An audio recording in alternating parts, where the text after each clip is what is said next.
asalaamaaleykum Sénégal asalaamaaleykum àdduna ak ñëpp ñi nga xamante ne ñu ngi ñuy suivre maa ngi tudd Abdou Khadre Fall donc ñu gën ma xam ci The Best. Je suis un membre fondateur du label Subatel Music. En même temps, je suis le directeur artistique du label. Je présente aussi ñi nga xamante ni ñooy sama collègue yi ma toogal comme à ma gauche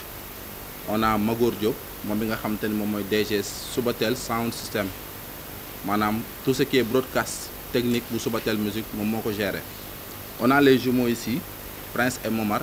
ñoom nga xamante ni ñoom ñoo géré lépp li nga xamante ni moo jëm ci wàllu digital bu Subatel Music. Tout ce qui est comme ci côté digital ak yëpp ñoom ñoo ko géré. Donc suñu ginnaaw aussi am nañ fa les directeurs techniques ñoom Pam Modou ñoom Bassirou xam nga Kantik ak côté sécurité xam nga am nañ fa ñëpp li nga xamante ni mooy suñuy collègues nekk ci biir Subatel Music. Tey nag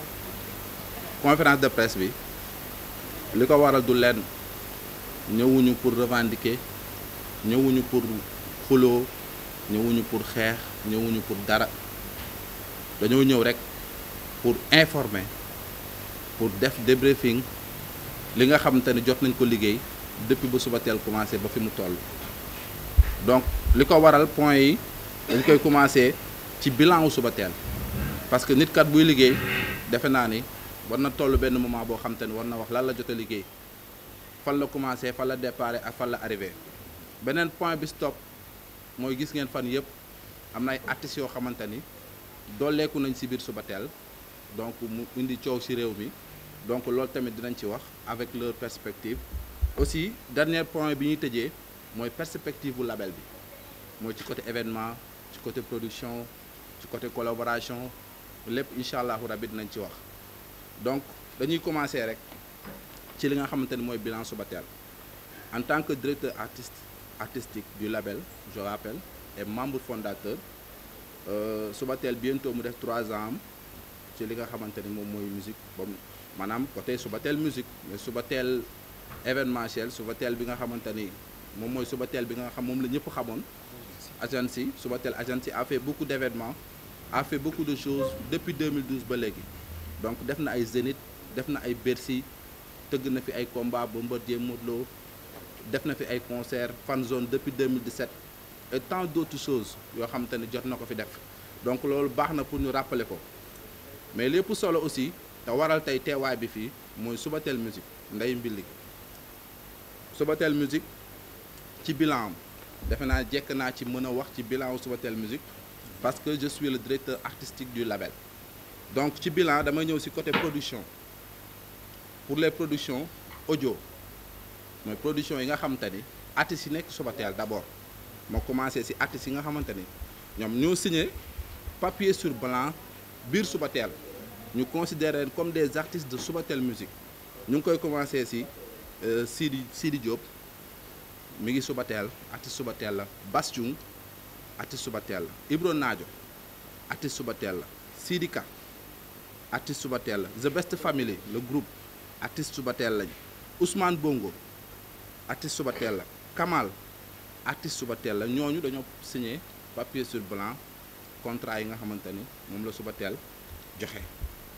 Donc ci bilan côté production audio ñun depuis notre naissance bi ñu commencé def production audio on a fait 29 audio maanaam 29 singles yoo xamante ni génne nañ ko côté distribution musicale ci YouTube ak côté streaming dans les plateformes internationales on a fait 29 audio. Donc côté production en vidéoclip aussi on a fait 46 vidéoclips 46 vidéoclips yi aussi génn nañ ko ci plateforme bi nga xamante ne mooy plateforme Subatel Music c'est à vérifier aussi. Donc ci 46 vidéos yooyu noonu am na ci vidéo yoo xamante ne ay vidéo The Best Family la yu nekkoon ci chaîne The Best Family donc yooyu tamit c'est à compter. Donc bu ñu ko xoolee yëpp au total am nañ 46 vidéos yoo xamante ni Subatel produire na ko ak 29 audio yoo xamante ni génne na ko durant sa naissance. ñu ñëw ci côté streaming yi au niveau des distributions musicales on est en collaboration avec un label de distribution musicale bu ñuy woowee Believe Africa. Donc ñu ngi basé au France depuis notre naissance distribution musicale ci moo xam ci Deezer ci iTunes ci plateforme yëpp plus de 134 plateformes. Donc on travaille avec Believe, donc mooy la distribution musicale Subatel Musique te alhamdulillah on a fait pas mal de streaming, on a fait des millions de streaming, donc à peu près ci côté view nga xamante ni view yoo xamante ni streaming nañ ko ci suñu chaîne boo xoolee ci liñ jot a liggéey ak léegi ñu ci 43 554 054 vues. Je répète, on a fait 43 554 054 vues ci production 29 vidéos ak des audios, sans autant compter tamit performance live yi nga xamante ni parfois yu Sidi Diop yu Bass Thioung yu Ibro Nadio yi nga xamante ni dañ ko ciy dugal. Donc ci bilan tamit ba tey ñu ngi ci bilan ma defaat benn récapitulation bu ndaw. Pour les productions en audio on a fait 29 audios,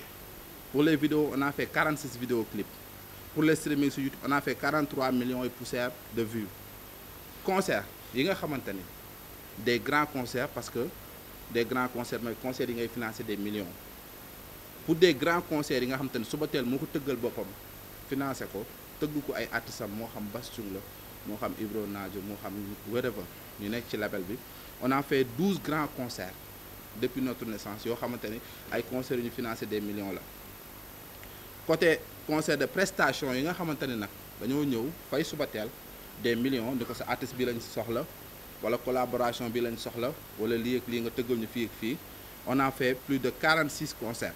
grands concerts durant notre naissance.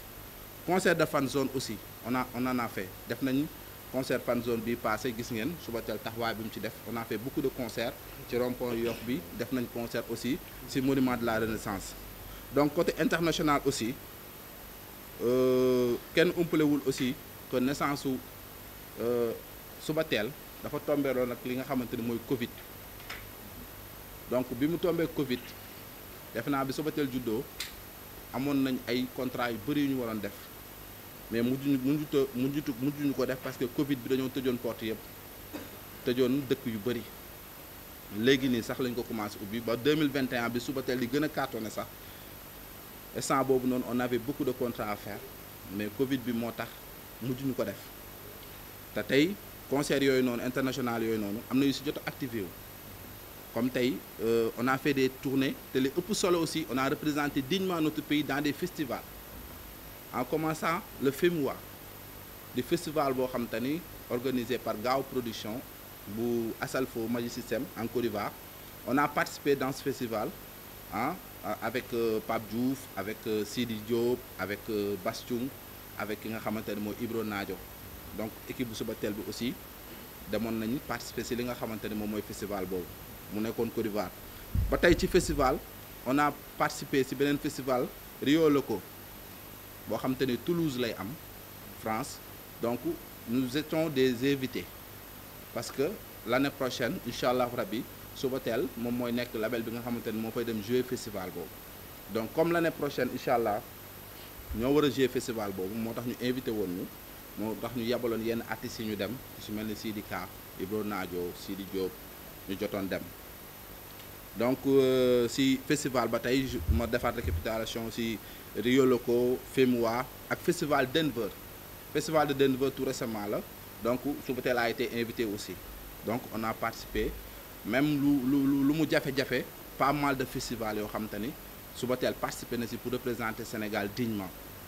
Donc aussi Bass Thioung a fait des tournées, donc dem na fi France def tournée ñëwaat defaat na beneen tournée boo xam te ni France la, dem na Italie comme des villes comme Brescia, def na Rimini, def na Torino, jóge fa dem Stockholm, Suède aussi def na fa. Sidi Diop aussi même chose, participé na à une tournée en France. Donc ci côté tournée internationale loolu la. ñu ñëw ci li nga xamante ni moom mooy dates yi par exemple yi nga xamante ni c'est des dates, on peut dire des dates charnières du label. mooy Sidi Diop tëggal nañ ko Iba Mar Diop mu nekkoon concert boo xamante ni concert bu marqué label bi la, donc date charnière la. Bass Thioung tëggal nañ ko Grand Théâtre mu am réussite bu énorme, date charnière la. The Best Family tëggal nañ leen Magic Land mu nekk réussite date charnière la. Ibro Naajo aussi ah dem na fi nga xamante ni moom mooy ACAPES aussi gis ngeen ko date charnière la donc ci côté li nga xamante ni moom mooy bilan bi loolu la ñu am ci côté bilan. ñu dem ci deuxième point bi parce que du ñu yàgg les signataires am nañ ay signat ñoo xamante ni ay artistes yoo xamante ni yéen leen di dégg tout récemment ñu def signature ci biir label Subatel Musique loolu dama ci ñëw tuuti. Subatel label de musique la boo xamante ni dafay jàppale ay jeunes talents. Subatel label de musique la boo xamante ni dafay xool talent te du dox ci talent. Subatel label de musique la boo xamante ni dafa wane ay performance am te tegu ko ci clan. Donc ñun amul ma Samba amul ma Demba on est là pour tout le monde, pour tous les artistes. Artiste bu sentir sa bopp liggéey Subatel te Subatel sentir la tu es le bienvenu. Donc moo xam artiste bu dëkk Koungheul ku dëkk Ziguinchor nekkuñu foofu artiste bu ndaw bu mag bu yam ñun talent la ñuy xool ak am feelingu liggéey ak yow pour signer la. te Subatel ma rappelé benn affaire boo xam ne c'est très important pour ngeen xam ko pour Sénégal ak àdduna xam ko. Subatel ay contrat yu muy signé ak artiste am maanaam amul label fii bu koy def contrat ak say artistes loolu c'est à rappeler parce que Subatel musique tey da lay signé yow artiste bu signé ak yow tey 60 pour cent yow artiste bi yaa ko moom. Label bi malgré toutes les dépenses moom moo koy def mooy def soirée ñooy fay répétition ñooy def com ñooy fay sécurité ñooy fay sono ñooy def lépp te bu ñu paree 60 pour cent yow lañ koy jox sa prestation cachet bu mu mënti doon soo paree 60 pour cent yi yow lañ koy jox. Donc loolu c'est pas évident parce que ñun dafa am lu ñu fi fekk am lu ñu fi bëgg a jëlee am fu ñu ko bëgg a yóbbu. muy artiste il faut que ñu koy mettre à l'aise d'abord artistes yi ñu yor ñu ci mën a jox oto ñëpp jox leen oto jox leen dëkkuwaay yu baax te bëgguñu ñuy manquer dara pour ñu mën a am stabilité boo xam te nañu mën a liggéey seen liggéey correctement. Donc ñun li ñu yor xam nañ ko entreprise la entreprise buy génne xaalis da nga ko war a sàmm entreprise buy génne xaalis da nga ko war a topp da nga ci war a def li nga xam te ne mooy li war si ñi lay liggéeyal. mooy nga respecter ses employés te artistes yooyu ce sont des employés du label parce que ñoom ñooy dugal xaalis ci biir label bi donc li njëkk moo di leen mettre dans des bonnes conditions. Si loolu on a Bambaly Seck laay commencer qui est un talent qui est un Sénégalais il n'est pas malien il n'est pas guinéen il est sénégalais nekk doomu ndaanaan donc tey defe naa ni bu ko Subatel signé war na ko signé. Parce que artiste bu nekkul ci benn label la artiste la boo xamante ni mi ngi góorgóorlu donc man mii di wax ak yéen ci man la commencé après Baba Amdi on a fait des choses ensemble defe naa ni sax li tax sénégalais gën ko découvrir ci man la commencé donc tey yàlla def ñu liggéey mu jaar sama loxo mu am fu mu toll te depuis boobu ba léegi aussi baissewul les bras mi ngi continuer di liggéeyam. ñu gis ni kii mi ngi góorgóorlu avec ses moyens moom rek te il est seul donc ñu sentir ko am feeling am ay objectifs aussi yoo xamante ni dañ ko am parce que ñun on a des projets yoo xamante ni international la te gis nañ talent bi mu am que bu ñu ko exploiter côté boobu ça peut passer donc looloo waral ñu woo ko mu ñëw ñu signé ko ci label bi te signé bi ñu ko signé loo aussi pour liggéey kasa la amul leneen. Beneen artiste bi di Mandiaye Seck aussi mu jaar ci man jaar samay loxo moom tamit nekk artiste boo xamante ni il est aimé nekk artiste boo xamante ni aussi xam nañ ko je répète du guinéen du malien c'est un sénégalais donc nekk doomu ndaanaan nekk doomu Ousmane Seck aussi ñu xam ko gis ko muy góorgóorlu moom tamit ñu woo ko am feelingu liggéey ak moom parce que soxla nañ talent am soxla nañ image am aussi pour mën ko vendre au niveau international ak national ñu jël ko signé ko te signature bi jubluwuñ ci lu dul liggéey je répète donc ñaari signature yooyu noonu je confirme bel et bien que ni signé nañ papier sur blanc Subatel Musique pour 2 ans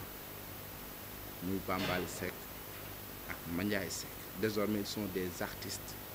du label Subatel Musique ku leen soxla muy événement ak lu mu mënti doon ci artiste da ngay contacter le label Subatel Musique donc ñooñu mooy les signataires te am na aussi je répète sous peu de temps d'autres grands artistes yu mag ñu dul présenter fenn di ngeen dégg ci kanam tuuti du yàgg te signé nañ ñoom tamit Subatel Musique waxuma sax benn waxuma ñaar d'autres nañ signé des grands noms de la musique sénégalaise incha allah rabbi du yàgg dara donc ñii yoon la ñu officialiser ko parce que dañoo toog signé ñee négocier nañ ba d'accord lu ci des mooy signé donc pour répéter aussi on a besoin de faire voyager notre musique on a besoin d'avoir leneen lu bees parce que gars yi bu ñu naxante quoi am na loo xamante ne xëy na certes ñu intéressé wu duñu ko lijjanti mais nous sommes des hommes de l'ombre nous sommes des ñoo xam ne dañuy dund musique kon donc ñun dañuy def ay recherche ci musique recherche yi ñuy def mooy Sénégal mi ngi arriéré ci côté musique sous région bi y a des pays yoo xam te ni 3 ans ci ginnaaw Sénégal mu leen rawoon léegi instant ñoo raw Sénégal je peux citer comme Guinée ces artistes ñoom festival yi ñuy def sénégalais duñ ko def donc tey dem na ba streaming yi ñuy def sénégalais duñ ko def donc Guinée sax raw nañu Gambie mi ngi ci tànk yi Mauritanie mi ngi ci tànk yi te fi ñu ko jàpp buñ ko bàyyiwul ah gars yi day gën a voilà donc ñun ñu ngi xalaat loolu ñu ngi xool loolu donc comme Nigéria tey nu mu nekkee numéro 1 Afrique ba Tanzanie bi nga xamante ne Sénégal la ko rawoon 5 ans ci ginnaaw ñëw positionné wu ci kanamu Nigéria di jonganteeg Nigéria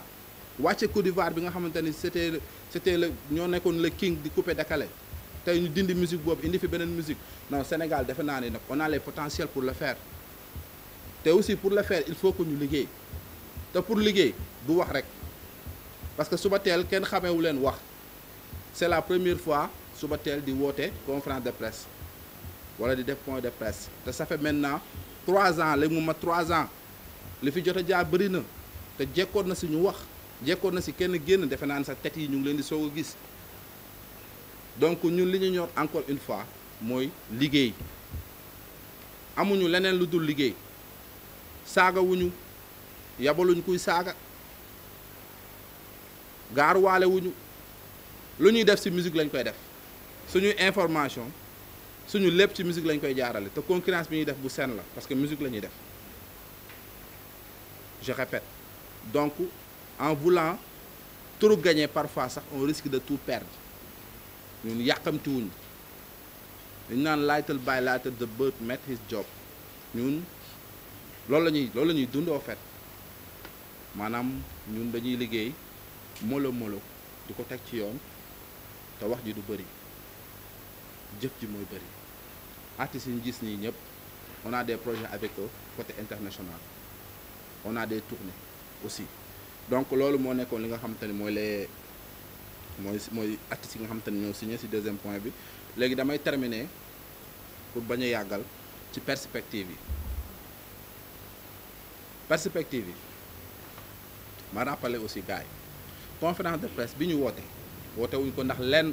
lu dul ngeen xam ni le label Subatel Musique kat lii ak lii la fi def te c'est très important entreprise buy liggéey bu toogee ba tollu fenn mu wane li mu liggéey lan la parce que am na ñoo xam te ni intéressé wu leen mais li ñu war mooy ñu def ko moo tax ñu koy def mooy wax li label bi liggéey li label bi produire ci côté single ci côté clip ci côté événementiel ci côté concert ci côté tournée ci côté festival leeral ko ñu xam ni kat Subatel parce que am na ñoo xam ñu ngi jàppee Subatel benn label boo xamante ni dafa ñëw nii rek ah yor ay artistes am di génne di def nii non ñu newuñu foofu de sama gars yi ñun dañu am benn objectif bu ñu am ñun amatul lu ñuy prouver fii on a fait tous les tubes def nañ fi tube bu ne mais tey bu ñu doon nommé meilleur label du Sénégal ban label lañ koy jox Le label le plus productif du Sénégal actuellement, c'est qui? C'est nous. Le meilleur label actuellement, c'est nous. Gars, ñu ngi koy wax te loolu du kenn ku koy weddi parce que ay performance yu ñu def la yu ñu wane. Donc ñun amatuñ lu ñuy prouver biir Sénégal parce que bu ñu fi defee tube tamit du safe parce que mënuñu fi def tube bu gën a xew tube yi ñu fi jot a def. Donc li ñu war instant bi nii mooy innover mooy yëkkati musique bi wut des collaborateurs internationaux yoo xam te nañ ci mën a liggéey ak ñoom. Donc ci perspective yi damay commencer ci concert yi nga xamante ni c'est déjà ficelé. Concert yi nga xamante ni c'est déjà ficelé ñu war ko def mu ngi commencer ci Ibro Naajo depuis boobu mi ngi liggéey mi ngi ci album mais dafa war a dem Grand Théâtre. La date sera communiquée bientôt. Ñu ñëw aussi ci le groupe The Best Family incha allah après le màggal dañ def benn concert bu mag muy dernier dimanche ci vacances yi fee nga xamante ne mooy Malibu ñoom tamit ñu war ci présenter seen benn album EP bu ñu war a génne. ñu ñëw tamit ci concert avec Sidika à Thiès bientôt aussi la date sera communiquée. ñu ñëw ci li nga xamante ne nag mooy cappaandaw gi muy Subatel musique à Zénith. Loolu aussi c'est déjà ficelé Subatel day dem Zénith incha allahu rabbi ci 2023 bi te la date sera communiquée bientôt aussi artiste Subatel yëpp ay àndandoo dem Zénith incha allahu rabbi. On a aussi des collaborations internationales tey ku mel ni Sidi Diop mi ngi ci ay collaboration internationale yoo xamante ne avec des Nigériens yoo xamante ne ñu ngi koy ficelé avec des Américains aussi ñoo ngi ci ça fait 1 an di ci dox te def naa lépp déjà mat na bientôt di ngeen am lu leen leer nañ ci li nga xamante ne mooy projet yooyu. Baschung aussi ñu ngi ci ay featuring yoo xamante ne international la ku ne xam na ne Baschung mooy l'artiste bi nga xamante ni moo ëpp featuring ci année bi kon donc artiste buy dox la. te tey boo doon def top 5 des artistes du Sénégal mënoo ci génne les artistes de Subatel musique yàlla def na ko je répète du baax du dara mais c'est des performances yoo xam te ni ñun dañ ko wane te du chaque minute rek presse bi kaay leen non te bu ñu defee point de presse balaa ñoo defaat point de presse incha allah lu ko jar moo tax ñu koy def mais du c'est pas ay détails yu ndaw wala ay lii ak lii moo tax ñu koy def parce que li fi jot a xew nii ci ay coow gars yi di ko buzz ñun yëngaluñu. maanaam ñun ay ree la ñuy def dañuy toog suñu kër ay ree la ñuy def en fait parce que ñun newuñu foofu yàlla xam na ni amuñu benn xolu kiñaan bu ñuy amal benn artiste amuñu benn xolu kiñaan bu ñuy amal kenn koo xam te suñu naataango suñu musique ñëpp lañu yéene jàmm balaa nga ko doon xam ñi nga xamante ni foog nañ ni seeni ennemi lañ ñoom ñu ñëw bëgg a liggéey ak ñun la porte est grandement ouverte li ñu ñor liggéey la. Encore une fois ñu répété ko Sénégalais yi newuñu fi pour faqasal kenn dañ fi nekk pour liggéey ku bëgg a liggéey nga ñëw liggéey muy presse parce que mënuñu dem sans yéen mënuñu bouger mettre sans yéen yéenay fësal li nga xamante ne ñun moom la ñuy def kon ñun amuñu seen fay presse bu ci bëgg a liggéey ak Subatel ñëwal ñu liggéey dekk ko ci day norme yu positif artiste bu ci bëgg a liggéey producteur scénariste réalisateur koo mënti doon moo nekkee acteur culturel Subatel ubbil na la ay portam on n'est pas réservé ku bëgg a liggéey sant sa bopp Subatel ñëwal nga jaar fi nga war a jaar bu Subatel amee filimu liggéey ak yow ba tey ci perspective yi lañ nekk après Zénith ci wax nañ ci collaboration yi nga xamante ni Sidi Diop ak Baschung ñu ngi koy def avec des grands artistes nigériens ak des artistes américains. On a aussi des événements yoo xam te ni la date sera communiquée bientôt aussi muy événement concours de chant ak concours de danse muy Subatel Talent Tour. Subatel Talent Tour benn projet la boo xam te ni pour bientôt incha allah rabbi nañ leen communiquer date yi commencé ko ci Dakar jëm ci région Sénégal yëpp Subatel Talent Tour la tudd. Donc sur ce on a déjà des partenaires te yeneen partenaires yi nga xamante ne bëgg nañ ci liggéey wala presse mu mënti doon Subatel ubbil na la ay portam pour nga ñëw ñu àndandoo ci ñu liggéey ci. Donc sur ce toujours sur les perspectives on a Sidi Diop il doit sortir un album mi ngi liggéey depuis boobu daanaka sax pare na album bi pare na daanaka ñu ngi ciy liggéey xool fan lañ ko war a awalee côté distribution musicale côté promotion marketing et tout. Donc buñ ci tollee pour war ko génne aussi nous vous sollicitons yéen ñëpp ngeen ñëw jàpp ci parce que tamit sénégalais la du guinéen du malien je répète kon yoon la ñun ñëpp ñu jàpp ci pour mu dem muy albumu Sidi Diop. Bass Thioung aussi albumam pare na depuis Bass Thioung ku ne xam na ne Bass Thioung depuis boobu ba léegi ngay dégg coowu Bass Thioung mu bokk ci top 5 des artistes les plus populaires au Sénégal. Bass Thioung musul am album kon yàlla jàppale na ko ak liggéey boo xamante ne liggéey na ko ba am loolu donc Bass Thioung aussi day def sorti albumam pour bientôt la date sera communiquée. The Best Family dañuy def seen album ñoom tamit incha allahu rabbi sous peu de temps la date sera communiquée après le Magal. Ibro Nadio aussi mi ngi studio di def album moom léegi mu pare moom tamit bëgg nañ ñu génn album. Perspective yi toujours avec Bambaly Seck. On a prévu de sortir un single très bientôt. Bambaly Seck va sortir un single très bientôt. Mandiaye Seck va sortir un single très bientôt. On est dans les tournages du clip même avec Mandiaye et aussi Bambaly aussi. Donc ce sont des perspectives. Ba tey ci perspectives yi damay tëjee que Subatel li mu bëgg a def lenn rek la moo jëlee musique du Sénégal fii yóbbu ko fee te yàlla def na ni depuis loolu dañuy remercier de passage le PDG du label muy Matar Diop ak Mohamed Fall qui est chargé des affaires étrangères du label. ñoom depuis boobu ñu ngi tukki di ñëw ñu ngi dem États-Unis dem nañ France te dem yooyu yëpp lijjanti loolu la collaboration yooyu noonu te am nañ ko alhamdulilah sous peu de temps di ngeen gis Subatel wala ngeen dégg ko ci yeneen niveau parce que loolu lañ bëgg loolu suñu objectif te loolu la ñuy ñaan encore une fois mu tëjaat que ni Subatel new fi pour concurrencer ak benn label new fi di concurrence ak benn artiste santuñu benn artiste buy concurrence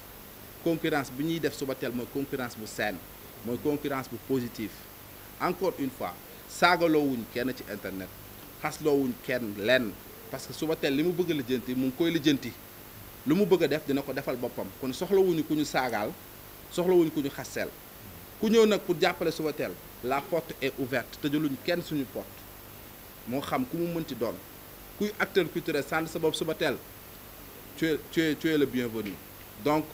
c'était ça hein. En rappel on a parlé sur le bilan de Subatel Musique avec le nombre d'audio 29 audio yi ñu jot a génne ci année bi 46 vidéo clip yi ñu jot a génne.